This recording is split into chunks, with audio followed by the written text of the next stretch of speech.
अस्सलाम वालेकुम, आप देख रहे हैं फ़याज़ महमूद यूट्यूब चैनल और इस वक्त मैं मौजूद हूँ इस्लामाबाद हाई कोर्ट में। और इस वक्त आप कमरा अदालत देख सकते हैं। ये है वो कमरा अदालत जहाँ पे मियाँ मोहम्मद नवाज़ शरीफ, मरियम नवाज़ और कैप्टन रिटायर्ड सफदर की जो अल अज़ीज़िया, एवनफील्ड और दीगर जो केसेस हैं उनकी समाअत हुआ करती है। लेकिन इस दफ़ा जो मामला है वो मुख्तलिफ है, क्योंकि आपको मालूम है कि जब इंसान पे कोई मुश्किल वक्त आता है ना तो फिर वो फैलता ही जाता है, उसकी जो मुश्किलात हैं उसमें कमी नहीं आती। तो ऐसा ही कुछ अब एक बार फिर हो रहा है कि मियाँ नवाज़ शरीफ जो बड़ी बड़ी जायदादों के मालिक थे, आज से चंद साल पहले वो मुल्क के हुक्मरान थे और कभी किसी ने सोचा भी नहीं था जब वो अपने बागात, जिन बागात को अब नीलाम करने के लिए डीसी लाहौर ने उन बागात को कब्ज़े में लेना शुरू कर दिया है, उन बागात के वो कभी फल खाया करते थे और कभी उसके फल बेचा करते थे। लेकिन अब उसमें हुआ ये है कि वो बागात बेचने की तैयारी हो रही है और साथ ही साथ जो उनकी ज़रई अराज़ी है शेखुपुरा की, उसको भी सेल करने का फ़ैसला किया है। और डेट जो है वो 20 मई दे दी गई है आज से, यानी कि अगले 2 दिन बड़े अहम हैं, जिसमें उनकी वो जायदाद जिसके वो आज की डेट तक मालिक हैं लेकिन फिर वो मालिक नहीं रहेंगे। वो सैकड़ों जो एकड़ या कनाल हैं अराज़ी। अब इसमें डेवलपमेंट ये है कि एक तरफ तो हुकूमत कोर्ट के ऑर्डर पे उनकी जायदादों को नीलाम करने के लिए बोली की डेट्स मुकर्रर कर रही है कि ऑक्शन किस दिन करनी है, और दूसरी तरफ उन जायदादों के कुछ और मालिकान भी सामने आ गए हैं। ये एक इंटरेस्टिंग फैक्ट सामने आया है।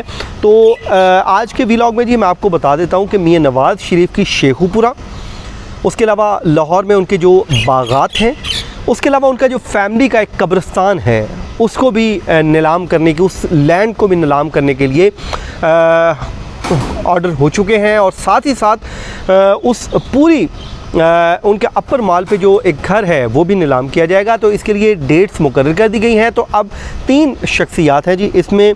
पहले शहरी हैं अशरफ मलिक, दूसरा जी मलिक असलम अज़ीज़ और तीसरे मियाँ इकबाल बरकत। उन्होंने नीलामी रुकवाने के लिए इस्लामाबाद हाई कोर्ट से रुजू कर लिया है। ये कौन है? इसमें जी शेखुपुरा की जो जायदाद है वो अशरफ मलिक का दावा है कि वो जायदाद उनकी है। 75 मिलियन रुपए के इवज़ उन्होंने मियाँ नवाज़ शरीफ से वो जायदाद ख़रीद ली थी। लेकिन वो जो ट्रस्ट डीड था, जो सेल डीड थी या ख़रीदारी का जो मुआहिदा था, उस पर अमल दरामद इसलिए नहीं हो सका कि 75 मिलियन तो नवाज़ शरीफ को उन्होंने दे दिए। उन्होंने कहा जी मेरी चेक है और ये बैंक रिकॉर्ड भी है, इसके मुताबिक मैंने अदायगी कर दी है। लेकिन इस दौरान मियाँ नवाज़ शरीफ को किसी दूसरे केस में अरेस्ट कर लिया गया और यूं उसके बाद आपको मालूम है कि वो बाहर चले गए और वो आज तक उस ज़मीन को अपनी मलकियत में नहीं ले सके। इसके लिए उन्होंने वहाँ की जो सिविल कोर्ट है उसमें सिविल सूट भी दायर कर रखा है, जिसका 27 मई को जिसकी समाअत होनी है और उस समाअत में फ़ैसला होना है। तो इसलिए वो ये कहते हैं कि ये जायदाद क्योंकि अब मियाँ नवाज़ शरीफ बेच चुके हैं, सिर्फ मुआहदे पे अमल दरामद होना था, तो ये हुकूमत को रोका जाए और एहतसाब अदालत का जो फ़ैसला है या नैब का फ़ैसला है इसको कलअदम करार दिया जाए। और जो डीसी शेखुपुरा ने 20 मई को एक डेट मुकर्रर की है उनको फ़ौरी तौर पे रोका जाए। ये इनका मुद्दा है। उसके बाद जी लाहौर में जी फलों के बाग भी हैं, वो भी एक नए मालिक सामने, मालिक नहीं है, वो ये कहते हैं कि मैंने ये पट्टे पे वो बागात लिए और उसमें मैंने ये पौधे लगाए जिस पे वो कहते हैं जामन का, ग्रेप फ्रूट का, इसके अलावा जो दीगर उसमें फल हैं वो भी। उन्होंने कहा जी अमरूद है, लीमू है, इस पे मैंने बड़ी भारी सरमायाकारी की है। वो ये कहते हैं कि अब इस पे मैंने भारी सरमायाकारी कर दी और इसके फ़वाइद भी गिनवाए हैं। वो कहते हैं जी इसका सिर्फ मुझे फ़ायदा नहीं है बल्कि इसका फ़ायदा हुकूमत पंजाब को है, क्योंकि वो ये उनको बेचते हैं और वो आगे फ़रोख्त करते हैं, वो पैसे कमाते हैं, क्योंकि मैंने इस पर सरमायाकारी कर रखी है। और अगर डीसी लाहौर इसको अपने कब्ज़े में लेके इसको नीलाम कर देते हैं तो ये जो लैंड है, तो ज़ाहिर है जो बंदा भी ख़रीदेगा वो तो कहेगा ये बागात मेरे हो गए, तुम भागो यहाँ से, तुम्हारा इधर क्या काम। तो मेरा जो सरमाया है वो ज़ाया हो जाएगा। इसलिए हुकूमत को, नैब को रोका जाए कि वो इन बागात को किसी सूरत जो है नीलाम ना करे।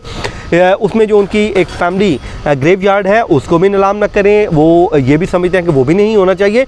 और इसमें उनका नुकसान है, वो ये कहते हैं कि मियां नवाज़ शरीफ का नुकसान नहीं, मेरा नुकसान है। वो तो नवाज़ शरीफ तो पैसे ले चुके हैं पटे की के नाम पे, जो ज़मीनें उन्होंने दी उनको, तो मारा मैं जाऊंगा, ये वो कहते हैं जी। उसके बाद अगले जी एक और जो शहरी हैं वो मियां इकबाल बरकत, वो ये कहते हैं कि जी नैब ने नवाज़ शरीफ की जो लाहौर में 105 एकड़ अराज़ी है, उसके अलावा शेखुपुरा में 88 कनाल ज़मीन है वो भी, और अपर माल पे जो उनका एक घर है वो उस पर वो ये कहते हैं, इकबाल जो बरकत हैं वो कहते हैं कि अपर माल का जो घर इत्तेफाक ग्रुप की सेटलमेंट में उनके हिस्से में आया, नीलामी का जो फ़ैसला है वो बिल्कुल गलत है। वो ये कहते हैं कि वो घर क्योंकि इत्तेफाक ग्रुप की जब सेटलमेंट हुई तो उसके बाद वो उनको मिल चुका है, इससे भी नवाज़ शरीफ का कोई ताल्लुक़ नहीं है, तो ये नैब इसको बेच नहीं सकती।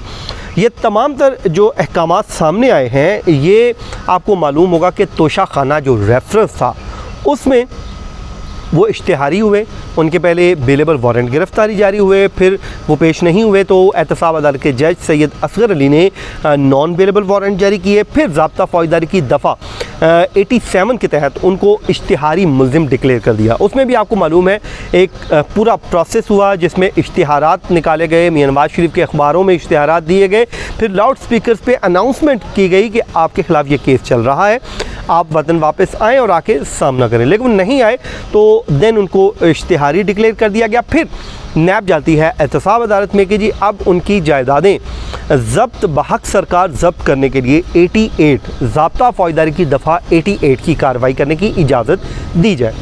यूँ उन्हें इजाज़त मिल गई, अच्छा ज़ब्त हो गई, तो फिर नैब ने कहा कि अब ये ज़ब्त तो हमने कर ली हैं, हमें इनको नीलाम करने की इजाज़त भी दी जाए।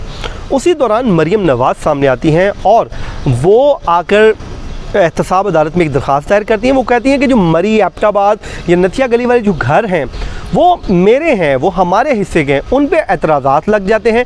इस तरह 5 और भी वहाँ पे दरख्वास्तें दायर हो जाती हैं, जिसके बाद वो मामला अभी तक सेटल नहीं हुआ, उन जायदादों को नीलाम करने का फ़ैसला नहीं हुआ। नैब ये कहती है कि अभी हमने सिर्फ उन जायदादों को नीलाम करने का फ़ैसला किया है जिस पे कोई ऑब्जेक्शन नहीं आया। तो अब ये ऑर्डर हो गया, तो यूं नवाज़ शरीफ के ख़िलाफ़ ये जायदादें नीलाम करने का हुक्म हो चुका है। अब देखते हैं कि इस्लामाबाद हाई कोर्ट इस पर क्या अहकाम जारी करती है। फ़िक्स होगी तो हम आपको अपडेट करेंगे।